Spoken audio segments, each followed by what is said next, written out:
Olá, meus amigos, mais um vídeo aqui, gravando, câmera, ação, é isso daí, gravando mais um vídeo na minha jornada de melhorar a minha comunicação, a minha oratória, a minha leitura.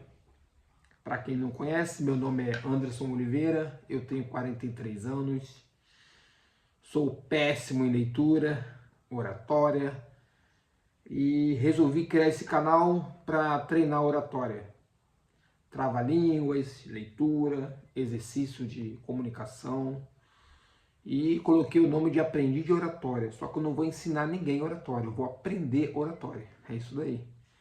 E hoje estou continuando a ler o livro, se não me engano é o quarto vídeo que eu venho gravando.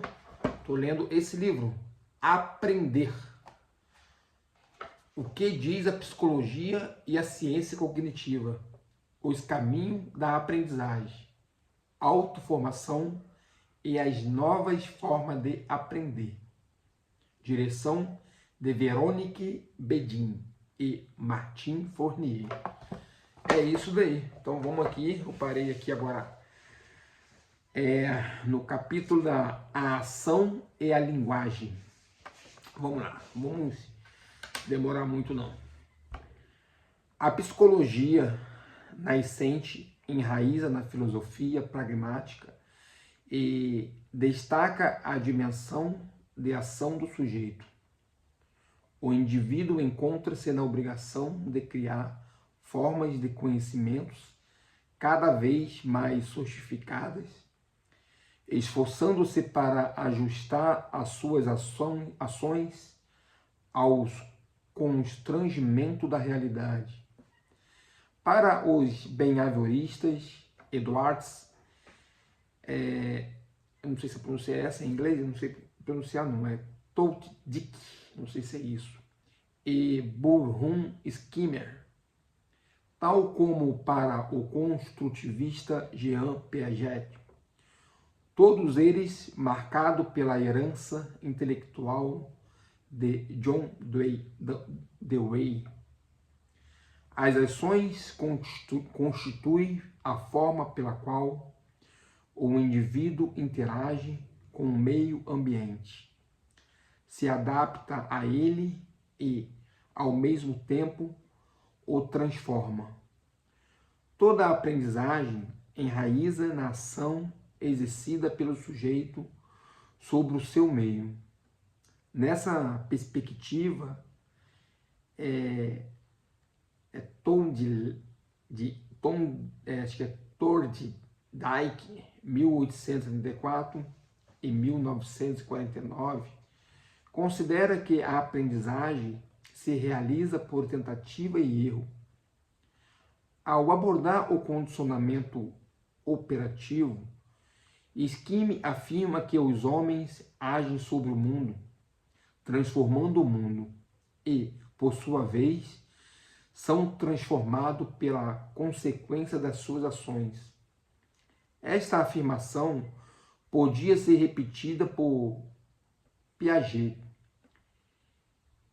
Estes autores distinguem-se, sobretudo, pelo papel que atribui ao erro nesse processo de ajustamento das ações ao meio. A lei do efeito formulado por Thorndike, acho que é isso, afirma que as ações coroadas de sucessos tendem a ser repetidas pelo sujeito, enquanto as sancionadas pelo fracasso são eliminadas do seu repertório de ação. Inversamente, Skinner não atribui nenhum efeito ao erro, afirmando, ao longo de toda a sua obra, que a aprendizagem pode realizar-se sem erro. Fará disto um ideal pedagógico, uma vez que um curso programado, bem concebido, deve, segundo ele, levar o aluno à competência terminal ao longo de um progresso que comporte, no mínimo, 95% de respostas certas. Quanto a Piaget, atribui aos erros uma função de perturbação ou de fatores de desequilíbrio. Qualquer ação constitui uma tentativa de assimilação de uma realidade. Quando esta resiste a uma falha de assimilação e desequilíbrio momentâneo do sistema cognitivo, que se vai esforçar por criar um novo estado de equilíbrio, inventando novos processos de ações. Se conseguir, terá realizado um ajustamento.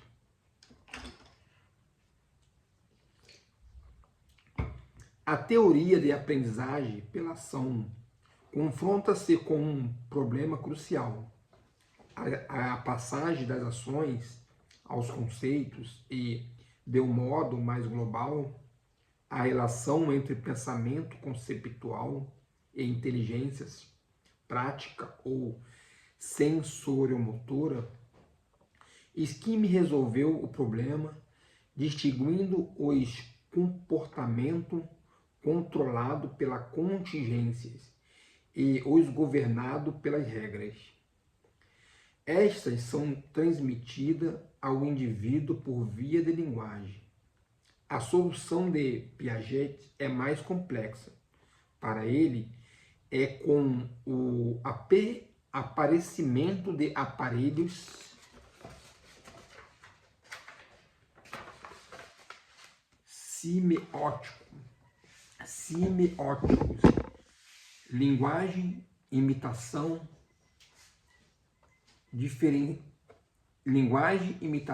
deferida, jogo do faz de conta, imagem mental e etc. Por volta dos 2 anos de idade, que se começa a operar a metamorfose dos esquemas sensoriomotores em esquemas conceptuais. Assim, embora seja verdade que qualquer saber tem origem na ação, isso não significa que basta agir para ascender a um conhecimento representativo adaptado da realidade que foram manipuladas. Toda dificuldade consiste em construir um plano semiótico, aquilo que foi dominado num nível prático. Essa reconstrução constitui, aos olhos de Piaget, uma conceptualização e implica, nomeadamente, um processo de abstração. Qualquer ação efetiva comporta uma dimensão física e uma dimensão lógica matemática. Assim, quando o bebê reage à vista de um objeto suspenso, estendendo a mão para balançar, descobre que o impulso pode provocar um movimento. E, ao fazer isso, mobiliza uma ligação inferencial, suspenso igual a balanço. A criança está face a outro tipo de ligação, quando verifica que o berlinde que introduziu num cubo vazio pode ser retirado com a ponta do dedo. Uma ação direta pode ser anulada pela sua inversa. Por outro lado, se certas ações implicam uma ordem estrita da realidade, outras são dotadas da propriedade de comutatividade. Acho que é isso mesmo. Travei aqui, vamos tentar aqui. Comutatividade.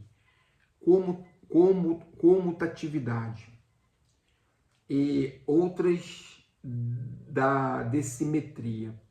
Por exemplo, para encher um recipiente de água por transvasamento, é preciso agarrar outro noutro recipiente, mergulhá-lo na água, retirá-lo direto e depois vê-lo do primeiro. Nesse caso, é vertê-lo no primeiro. Nesse caso, não se pode permutar a ação das ações. Para todas as suas ações, a criança pode proceder a dois tipos de abstração. Falaremos de abstração empírica, quando o sujeito extrai da aplicação de um esquema assimilador sobre o real, uma informação sobre o próprio objeto ou uma informação sobre o efeito das suas ações. Por outras palavras, a informação retirada da ação sobre o objeto pode dizer respeito tanto à propriedade dos objetos como à dimensão física da ação. Chamaremos reflexiva a qualquer abstração de uma propriedade retirada, não dos resultados da ação exercida sobre o mundo, mas da coordenação de esquemas que foram utilizados. Quando a criança deixa cair uma série de caixas de plástico numa tina de água e verifica que todos esses objetos flutuam, realiza uma abstração empírica. Em contrapartida, as noções de antes e depois são fruto de uma abstração reflexiva, aplicada à coordenação temporal das ações. Desde o primeiro ano de idade, que o bebê introduz ordem nas suas atividades intencionais, para fazer chegar a si um objeto afastado, recorre a um pau e utiliza para o próximo alvo. No momento da construção da representação da ordem temporal, a sucessão das ações é projetada no plano representativo, plano na qual a ordem temporal é reconstruída enquanto conceito, o que lhe confere, nomeadamente, a capacidade de ordenar outras representações. A abstração reflexiva cria quadros lógicos necessários ao pensamento, classes, números, tempo e espaço, causalidade e todos os tipos de associações. Em contraponto, a visão do behaviorismo ou da abordagem de piagetiana, alguns psicólogos como Lev Vygotsky, Henry Hoare ou, hoje em dia, Jerome Bruner, consideram que o pensamento humano não se pode compreender sem a utilização de ferramentas semióticas e, mais particularmente, da linguagem. Para pensar, o indivíduo precisa de um sistema de signo que lhe permita tratar os significados. Encontra-o na cultura que lhe oferece a linguagem, mas também toda uma série de ferramentas semióticas. O desenho, a escrita, os símbolos e os signos diversos, postulando uma natureza social que permite que a criança assimile a vida intelectual daquele que a rodeia. Resumindo, de acordo com o que nos rodeia, a gente vai aprendendo, né? Então é por exposição, né?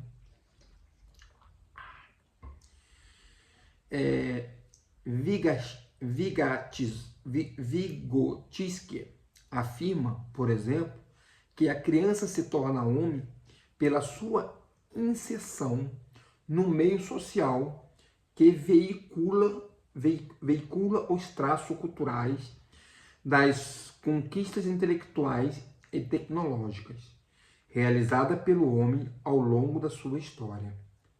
A aprendizagem é, antes de tudo, uma apropriação das ferramentas e materiais, martelo, lápis, televisão, computador, e semióticas, de que a civilização se dotou ao longo da sua evolução. Isso não significa que a criança seja maleável como cera. A aprendizagem produz-se em situação social de cooperação, quando os aparelhos semióticos utilizados pelo companheiro de interação pode ser incorporado pela criança em função do seu nível de desenvolvimento potencial. A construção cognitiva das pessoas realiza-se principalmente em textos interativos, no seio das quais a criança e o adulto se envolvem numa atividade comum. O adulto é, por natureza, um agente de desenvolvimento, na medida em que mediatiliza a relação da criança com o mundo dos objetos, orientando, planeando, regulando e completando as suas ações. Nessa perspectiva, a construção do sujeito psicológico não procede do interior para o exterior, como postula o racionalismo. Também não é o produto de modelagem ambientais. É fruto da relação social, segundo Vygotsky. As aprendizagens não dependem do desenvolvimento endógeno de estruturas cognitivas.